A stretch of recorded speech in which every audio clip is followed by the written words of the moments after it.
Grabando. Bueno, ustedes ya han trabajado educación sexual integral, han leído la ley 26.150 de ESI, de educación sexual integral, como, bueno, la educación sexual es un derecho, y que el niño, el bebé tiene sexualidad, ¿sí? Esto ya había sido afirmado por Sigmund Freud, em, que fue un neurólogo, médico, psiquiatra y psicoanalista. em,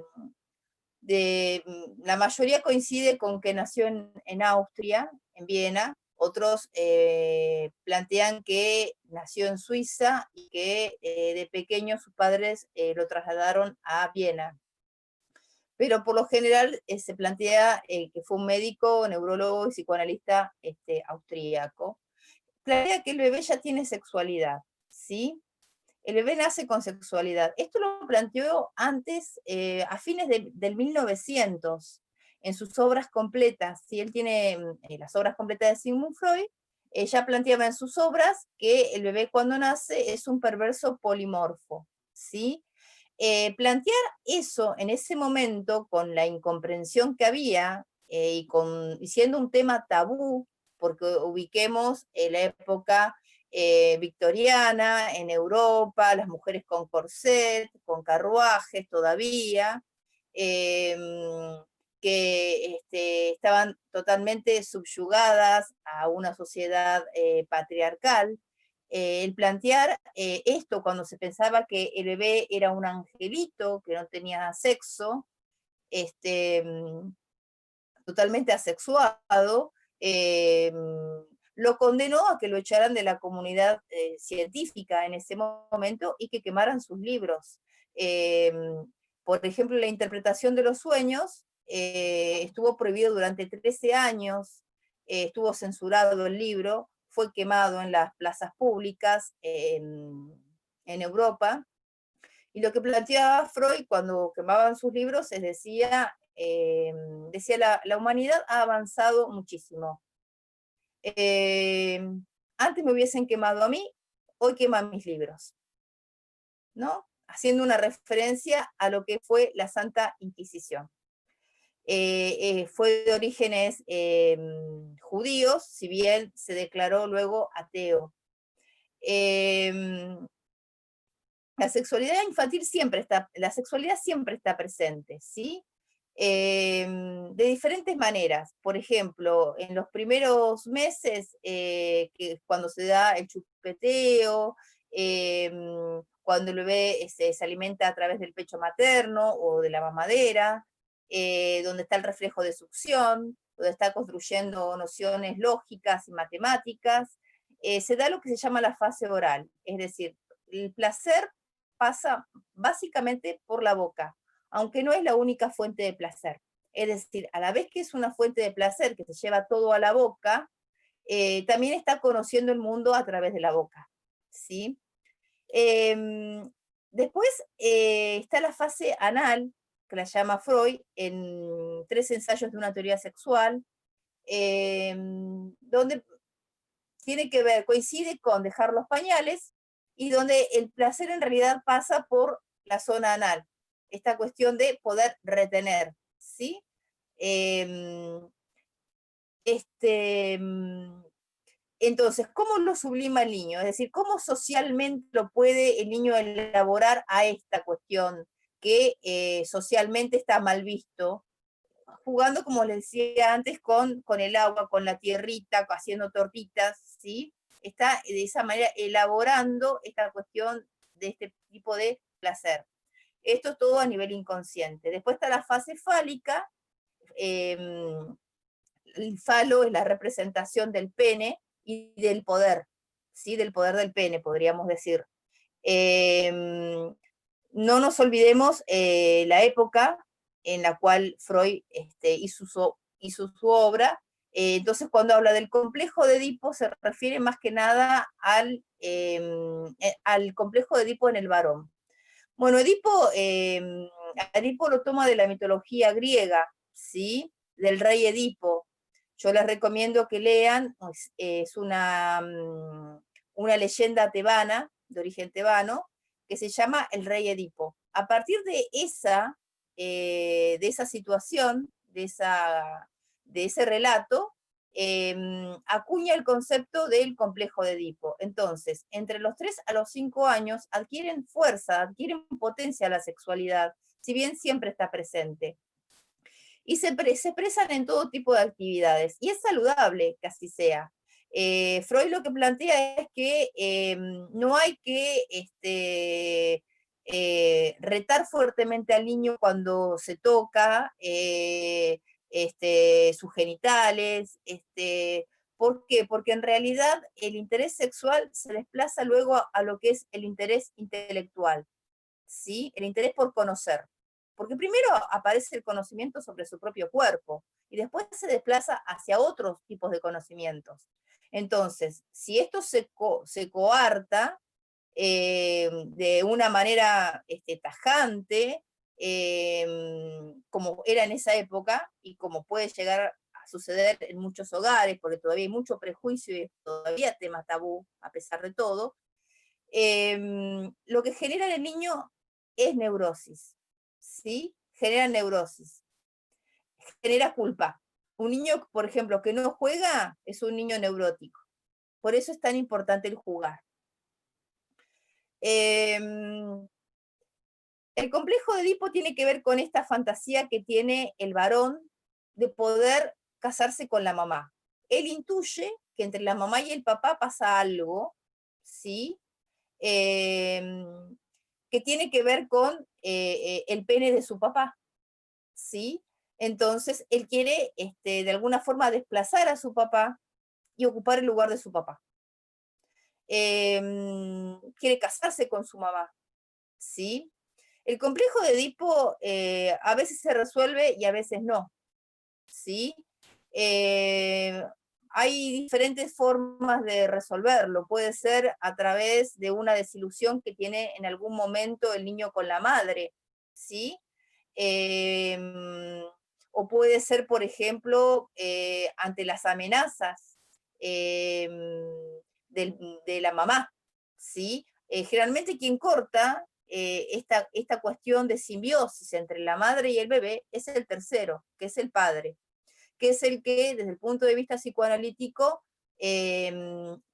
nos instaura en el mundo de la cultura.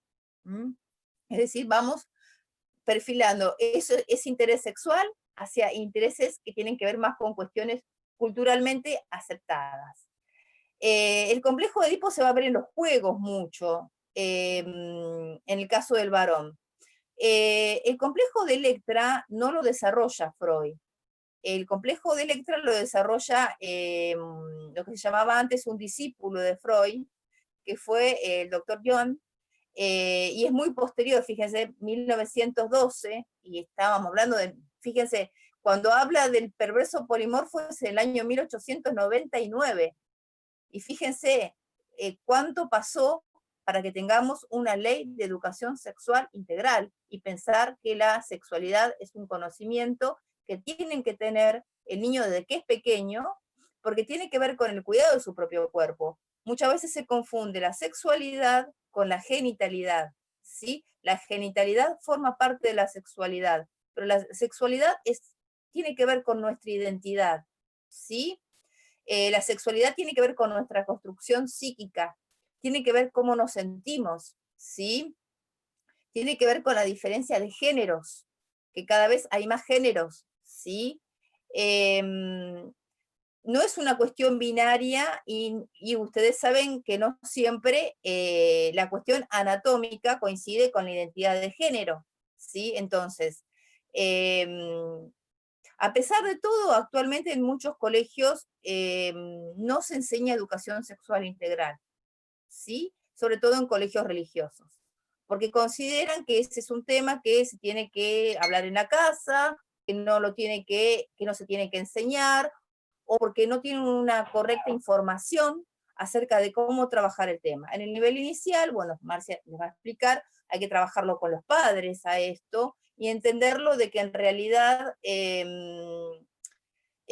está demostrado en nuestro país que hay menos casos de abusos y hay más denuncias desde que está la ley de educación sexual integral, porque los niños les enseñan a diferenciar lo que es un manoseo de una caricia, ¿sí? A cuidar su propio cuerpo, a preservar su propio cuerpo, a ir al baño y cerrar la puerta, por ejemplo, porque tiene que ver con el respeto de su propio cuerpo y que es su cuerpo, ¿sí?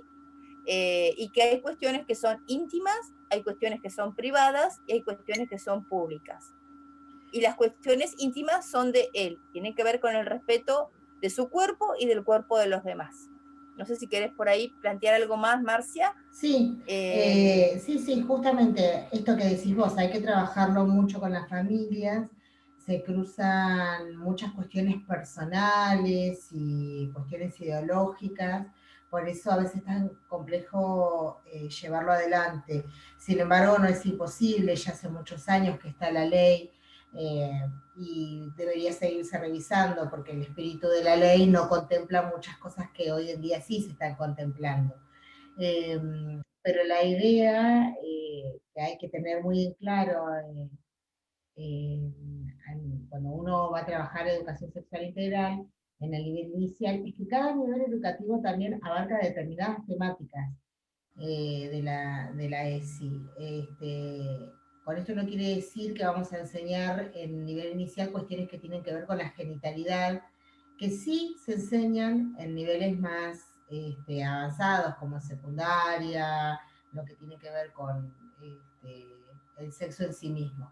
En el jardín de infantes se trabaja con este resguardo del propio cuerpo, del cuerpo del otro, el reconocimiento de su propio cuerpo, de, de los órganos sexuales,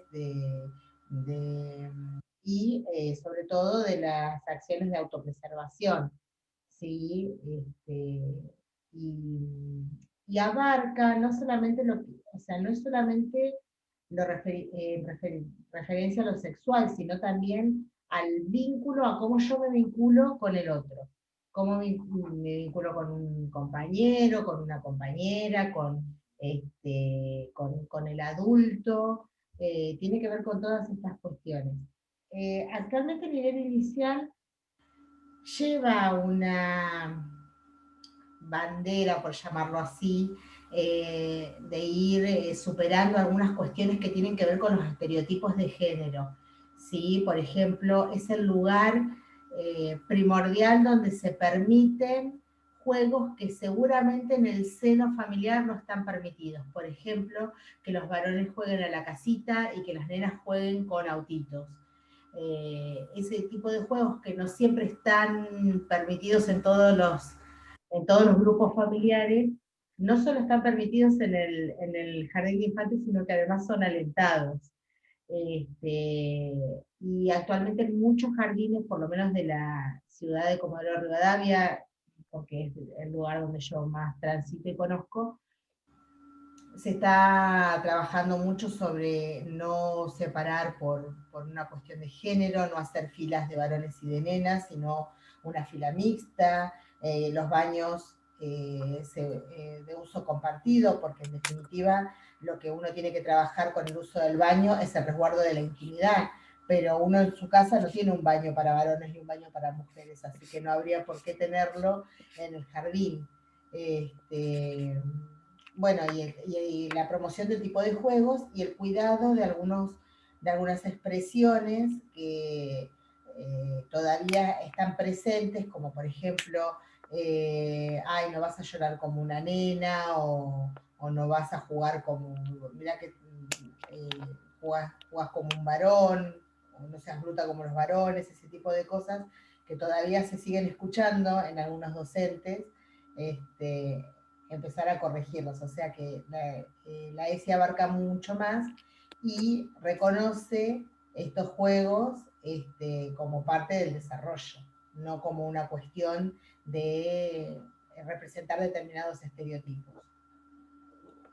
Sí, por ahí esto de que se ve mucho, en el nivel inicial quizás no tanto, o sí, depende también de los contextos, pero se ve mucho en el secundario, de la identidad sexual de una persona, decirla como un insulto, ¿no? Y no es un insulto, es la identidad sexual. Nunca va a ser un insulto, pero está dicho como un insulto. A nivel insulto, totalmente como una agresión hacia el otro. Es más, en muchos colegios secundarios aún se festeja para el Día de la Primavera la elección del mariposón. Es decir, no está resuelto esto, nos falta un largo camino. No, a nivel ¿Sí? inicial igual está presente porque hay reproducción de lo que escuchan en la casa. Por supuesto que no saben qué Sí. significa, pero al repetirlo y al otro escucharlo, también va construyendo ideas sobre lo que está escuchando. Si utilizan esto de la identidad sexual como un insulto, tal vez no lo entienda a los 4 años o a los 5 años a qué se refiere, ni el que lo dice ni el que lo escucha, pero empieza a construir nociones en relación a eso. Por eso es importante trabajarlo y por eso es muy importante trabajarlo desde la escuela con la familia. Es fundamental. Claro, no sabe lo que significa, pero sabe que es algo agresivo, Exacto, algo sucio y algo malo. exacto, Y algo que lo va a poner mal al otro. exactamente. Así que fíjense qué importante, ¿no? Las cuestiones implícitas que aprende con este insulto que a lo mejor todavía no logra entender a qué hace referencia. Em, el complejo bueno, tanto el complejo de Edipo como el complejo de Electra es posterior, no forma parte de las obras completas de Freud, pero también es de un psicoanalista, se refiere a la mujer, también está tomado de una leyenda tebana sobre una venganza, que es diferente, cómo transcurre el complejo en la mujer que en el varón, ¿sí? Y cómo son las resoluciones en cada uno de ellos. En el complejo de Electra, cuando el varón está saliendo del complejo de Edipo, o no sale nunca, es decir, siempre compara a su mujer con la mamá, y dice, vos no cocinás como mi mamá, no sé los ñoquis como mi mamá, ¿sí? Y uno dice, andate con tu mamá, ¿no? Hay algunas cuestiones que aún prevalecen y uno se da cuenta muchas veces en el discurso. Pero más allá de eso, en la mujer, cuando el varón sale del complejo de Edipo, lo supera de alguna manera, la mujer es cuando está entrando, porque en un primer momento la nena, cree que el clítoris es un pene pequeño que le va a crecer. Y como no le crece, pasa el tiempo y no le crece, se enoja con la mamá. Es cuando aparece la rivalidad con la madre y el querer casarse con el padre. Es más largo el proceso. De cualquier forma, estos conceptos, estas teorías que siguen vigentes hoy en día, también se ponen en tensión con las infancias trans, ¿sí? Con las diferentes identidades, porque fíjense de las teorías de las que estamos hablando y de qué años son y de qué contextos. Tiene que ver con que a veces la identidad de género no culmina, como dice el psicoanálisis ortodoxo, que la sexualidad se termina de construir con la adolescencia, y en la adolescencia hay una reedición del complejo de Edipo. Tanto en el complejo de Edipo como en el complejo de Edipo estamos en una fase fálica, ¿sí? Que tiene que ver con el falo, ¿sí? La fase oral, anal y fálica. Son fases porque pueden estar en transición entre una y otra, no es una etapa cerrada que se abre y se cierra, sino que se puede volver. Eh, Hay niños que ya están totalmente convencidos y se sienten como una niña, ¿sí? Y sufren muchísimo cuando no son comprendidos en el hogar. Y muchas veces sufren también bullying. Entonces hay que estar también atento a estas situaciones. Es decir, esto que se plantea de que la adolescencia, es en la adolescencia que se termina de construir la sexualidad, no siempre es así. ¿Sí? No siempre es así. A veces es un continuum, a veces se termina de definir en la adultez, a veces se define, a través de un dibujo se puede saber si el niño resolvió o no su complejo, pero no está del todo demostrado de que en realidad es en la adolescencia, porque lo que vemos actualmente, al haber mayor apertura y mayor diálogo sobre estos temas, y que están dejando de ser tabú, los niños y las niñas se pueden mostrar más, y los padres pueden mostrar más sin sentirse avergonzados, y pueden acompañar más. Entonces por ahí había situaciones en las cuales no se descubría nunca, ¿sí? Porque socialmente, legalmente estaba prohibido. Incluso hay países actualmente donde está prohibida la homosexualidad, ¿sí? Uno de ellos es Haití, y estamos hablando de América Latina. Está prohibida la homosexualidad, está prohibido el lesbianismo.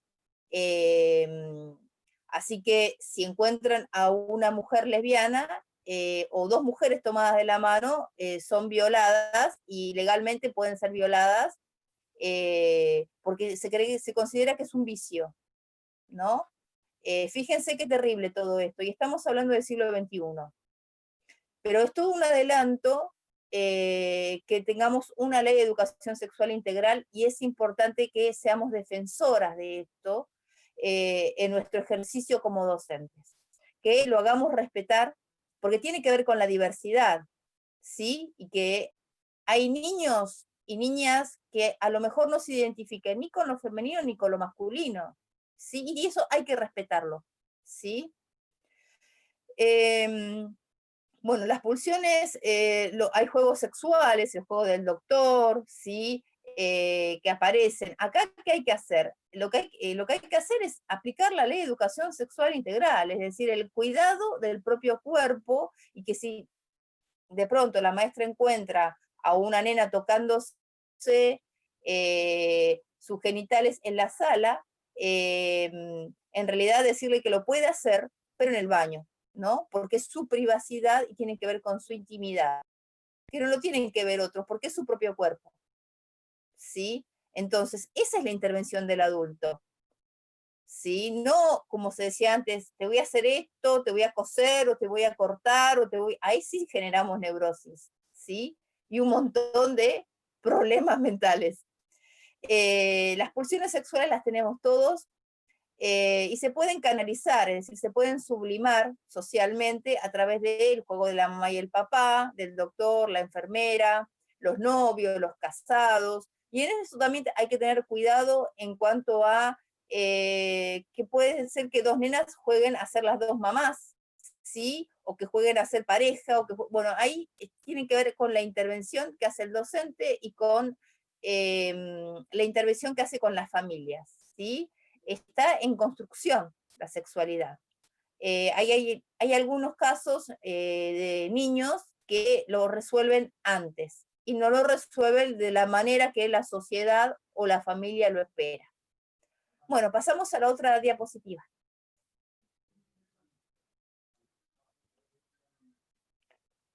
Bueno, estos son estereotipos sexuales. Estereotipos, ¿sí? El varón se deleita con juegos de conquista, misterio y de acción. Es activo, ¿no? La niña prefiere un juego más tranquilo, se entretiene con sus muñecas, prepara comida, sirve el té, finge relaciones sociales, entra en un aprendizaje de los rasgos femeninos con los que busca identificarse con su madre. Acá estamos hablando de una conducta pasiva. Fíjense que con estos estereotipos sexuales lo que se está fortaleciendo es un sistema patriarcal machista, ¿sí? Donde el niño puede jugar juegos de conquista, puede ser aventurero, puede tener juegos de acción, puede de juegos tecnológicos, con las tecnologías. En cambio la niña no. En realidad es la sociedad la que lo está imponiendo estos estereotipos sexuales. No surgen de los mismos niños, ¿sí? Lo que hay que respetar son sus intereses. Recuerden la Convención Internacional de los Derechos del Niño y de la Niña, y esto de el interés superior del niño, que todo en el nivel inicial tiene que girar en torno a las necesidades del niño y de la niña. Bueno, con estos estereotipos sexuales la escuela tiene que romper, ¿no? Y bueno, y los contenidos, como decía la profesora Marcia, van variando de acuerdo a los niveles del sistema educativo. Pero bueno, esto hay que explicarlo, hay que ser muy prudente con las culturas que traen los niños, ¿sí? con las costumbres. Y recuerden que el nivel inicial también tiene que ser una guía para los padres, para las familias, para las diferentes conformaciones familiares con las cuales se van a encontrar, quizás con una familia que está conformada por 2 mamás o por 2 papás, y el docente tiene que respetarlo, ¿sí? Luego viene siguiendo con las fases oral, anal, fálica, un periodo de latencia, donde todas estas cuestiones sexuales que están a flor de piel permanecen ocultas, ¿sí? Se subliman de alguna forma, sublimar se intelectualizan. Entonces, todas estas cuestiones pasan a ser objetos culturales, objetos de conocimiento.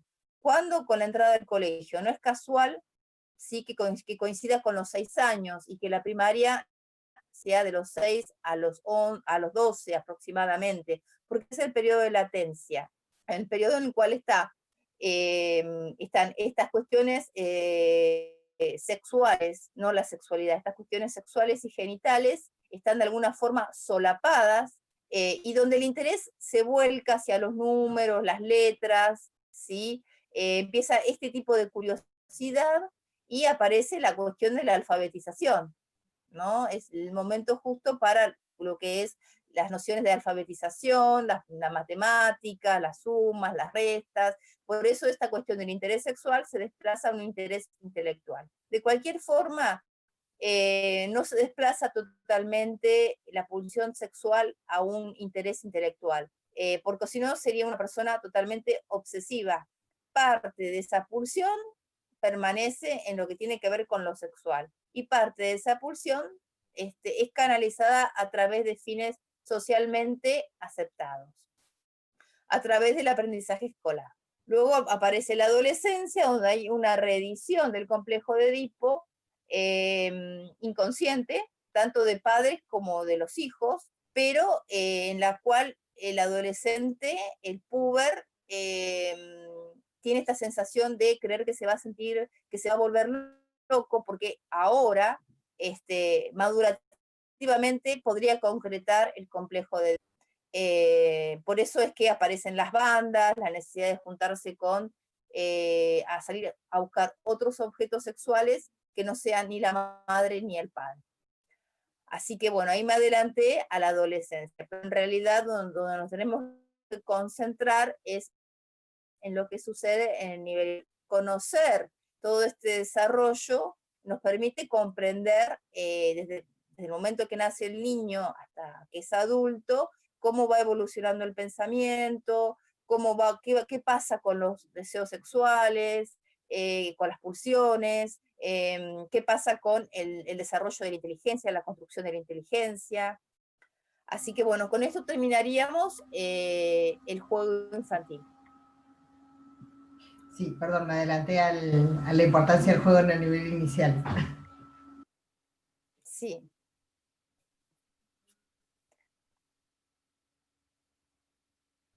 Sí, es más o menos Sí, ya lo que tuvimos. el tema de la lectura, la Sí, alfabetización. sí, ya Sí, lo estuvimos desarrollando. Y aparte que bueno, que tiene que ver con esto de que esto que hablábamos igual en la otra clase del juego, que el juego no siempre es un contenido, una forma, no sirve siempre para, sino también es un contenido en sí mismo. O sea, por eso es muy importante que ustedes lo conozcan, que puedan desarrollarlo, que conozcan las características evolutivas aproximadas o esperables de los sujetos con los que trabaja para poder diseñar juegos que realmente acompañen y promuevan el desarrollo, como decíamos en uno de los videos anteriores. La idea es promover mayores niveles de desarrollo, más aprendizaje, ir acompañando esto e ir favoreciéndolo y favoreciendo que estas cuestiones se den. sí, nosotros dentro de por ahí que quería, perdón la interrupción, sí, plantear esto de que, bueno, ideológicamente coincidimos con lo que tiene que ver con el lenguaje inclusivo, ¿sí? El lenguaje inclusivo muchas veces es criticado porque no sé qué es el lenguaje inclusivo. Y el lenguaje inclusivo tiene que ver con el respeto a las diferentes identidades de género, ¿sí? A las diferentes decisiones que se toman con respecto al cuerpo, y que no es una cuestión de malo, bueno, hombre, mujer, ¿sí? Y que lo que hablábamos antes, que no necesariamente la identidad de género coincide con las cuestiones anatómicas. A veces dicen, no, pero es más inclusivo, en lugar de hablar del lenguaje inclusivo y hablar de les, de la E, ¿sí? Nosotros todavía hablamos de las y los, pero si ustedes utilizan el lenguaje inclusivo, no lo vamos a considerar que está mal el trabajo, No. siempre que ustedes sepan que están usando el lenguaje inclusivo y que lo usen correctamente, ¿no? Pero el lenguaje inclusivo tiene que ver con respetar estas identidades de género, tiene que ver con la diversidad. Muchas veces se lo critica y dice, ay, pero en realidad lo inclusivo es la lengua de señas. Y la lengua de señas no es lenguaje, es una lengua, ¿sí? Ahí está la diferencia entre lenguaje y lengua. El lenguaje inclusivo tiene que ver también con la diversidad, porque tiene que ver con el reconocimiento y con el respeto de que haya hombres, haya mujeres y haya personas que no se identifiquen, que sean hombres o que sean mujeres y que no se identifiquen ni con lo femenino ni con lo masculino, ¿sí? Y con todo el colectivo que tiene que ver con lesbianas, homosexuales, transexuales, ¿sí? Con ese respeto. Sí, además una Eso, cosa no quita la otra, perdón, una cosa no quita la otra, o sí, sea, uno tiene que parar, o sea, nos estamos parando de un enfoque inclusivo. Entonces, sí, por supuesto que el lenguaje de señas es un lenguaje y uno diría, uy, bueno, pero eso es ser inclusivo. Bueno, pero eso solo no es ser inclusivo, porque en realidad yo puedo saber el lenguaje de señas, pero si no lo respeto al otro por sus posibilidades, tampoco estoy siendo inclusivo. ¿Y qué importa que sepa entonces el lenguaje de señas? Eso es solo una herramienta que no sirve para mucho más que para poder intercambiar una opinión, pero no más que eso. claro, aparte es lengua, no es lenguaje, Además es lengua, es sí, una sí, sí, sí, lengua una lengua, perdón. y que esa lengua de señas cambia de acuerdo a cada país. Sí, esto es Además. importante. Mm. No es para todos lo mismo. Si la lengua de señas en Argentina no es la misma que en otro país. Bueno, creo que esta es la última, la del Sí, rol docente en el juego, ¿no? sí. Bueno, el docente hace un trabajo de andamiaje en el juego. Esto implica llenar espacios vacíos. Supone realizar un préstamo de conciencia, poner el cuerpo, la voz, proponer formatos de juego, favorecer la suspensión de significados, facilitar símbolos en activos, lo que está implícito en el lenguaje lo atraviesa y lo trasciende, facilitar el final dramático, entrada al juego, dejarse llevar, y el final incierto, no caótico, entrada en sintonía. Nunca se sabe cuándo, cómo el juego va a terminar o cómo puede terminar. Andamiar el juego significa ir llenando espacios vacíos, es decir, por ejemplo, el docente juega con los niños, pone el cuerpo, trata de crear la motivación, que sabemos que es intrínseca y que es inconsciente, pero no es una niña más, sigue siendo un adulto, ¿sí? Que presta su cuerpo, pero tiene que estar entusiasmado, porque si no pone entusiasmo para cantar una canción, para relatar un cuento, para jugar, el niño no se convence, no se motiva tampoco para jugar, ¿sí? Y lo ve como una tarea o un trabajo más. Acá, bueno, presta, ¿sí? Y le va agregando ingredientes, olores, sabores, a toda la escena lúdica, ¿sí? Arma todo un escenario lúdico en el cual empieza a contar a qué van a jugar, y va haciendo las voces, se pueden caracterizar, se pueden pintar, es decir, aparecen un montón de cuestiones, pueden musicalizar, pueden crear el ambiente, también favorece la suspensión de significado. Significa que en ese momento No, la sala no es la sala, no es la salita, ¿sí? Es un circo sin animales, porque si es con animales no nos paramos la buena enseñanza, pues estamos favoreciendo la esclavitud, ¿sí? Desde la buena enseñanza, un circo sin animales, en ese momento suspendemos los significados. No quiere decir que la sala deje de ser la sala, sino que en ese momento queda suspendido, queda en el aire, en la sala, y es un circo, ¿sí? Facilita símbolos implícitos, estas cuestiones del tono muscular, de la voz, de tirarse al piso, de arrodillarse, de hacer la voz aguda o la voz gruesa o de imitar voces. Y el final dramático no tiene que ver con algo que tenga que ver con el llanto, ¿no? El final dramático tiene que ver con esta cuestión de el armado de la escena, ¿sí? El drama en cuanto a lo que es la actuación, ¿no? Esto de poner el cuerpo, dejarse llevar en el juego, es decir, entusiasmarse también con el juego. No va a jugar como una niña porque es un adulto, pero digamos que va a ponerse en sintonía con ese juego y con las reglas de ese juego, ¿sí? Y el final incierto es porque no sabemos cómo puede terminar el juego. Puede ser que de pronto el juego se cansen los niños de ese juego, o que el juego empiece a adquirir otros matices, o que comencemos con un juego y desemboquemos con otro juego. Por eso siempre el final es incierto, ¿sí? Eh, por eso es que se dice que nunca se sabe cómo va a terminar ese juego. Y también puede ser que en ese juego de pronto un niño se lastime o que un niño se frustre porque le recuerda algo, entonces hay que saber también cuándo detener el juego, ¿sí?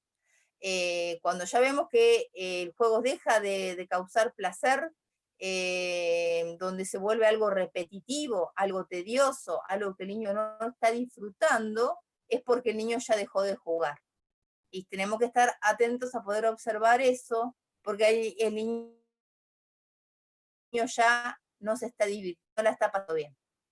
Así que bueno, eso sería todo con respecto a todo síntesis con respecto a el rol docente en el juego. Hay mucha bibliografía sobre esto.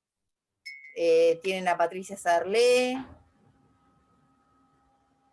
a Fabricio, a Linares,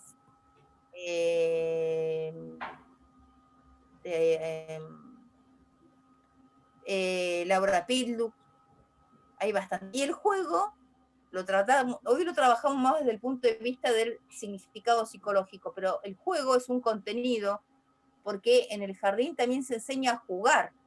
No estamos hablando de los juegos estructurantes, ¿eh?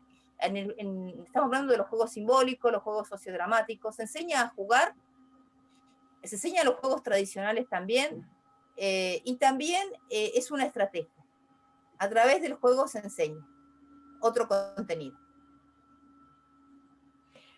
Bueno, hoy llegamos hasta acá. La clase fue un poco larga, pero queremos que puedan aprovechar esta semana que queda para incorporar algunos de estos conceptos en el marco teórico. No se olviden que estamos a su disposición para despejar dudas y consultas. Y bueno, ya nos vamos acercando cada vez más a completar todo todos los contenidos que teníamos destinados para este año. Faltan igual algunos, hay algunos que todavía podemos abordar, que tienen que ver con, por ejemplo, con la articulación y con el proyecto educativo institucional y todo ese tipo de cuestiones que todavía no llegamos a abordar, pero lo importante que tiene que ver con la planificación y con este marco de referencia que, que es importante para poder planificar, para poder pensar una propuesta de enseñanza, ya está bastante avanzado. Y la verdad que hemos visto buenos trabajos en relación a las planificaciones en los que hicieron de manera grupal. Así que tenemos expectativas para ver los individuales que estén más o menos en esa misma línea. Así que me parece que Se se esté atenta a las consultas que tengan. Sí, porque perfecto. bueno, sabemos que fue un tema largo, extenso, y bueno, y busquen lo que han visto en SUGET, lo que han visto en psicología educacional, porque seguramente les va a servir para refrescar conocimientos explicados desde el punto de vista de la psicología. Nosotros retomamos este contenido, digamos que no forma parte de la didáctica del jardín de infantes, pero es importante tenerlo en cuenta y refrescarlo. Por eso la intencionalidad pedagógica de explicar conceptos psicoanalíticos a través del PowerPoint. Bueno, nos despedimos. Adiós. Chau, chau.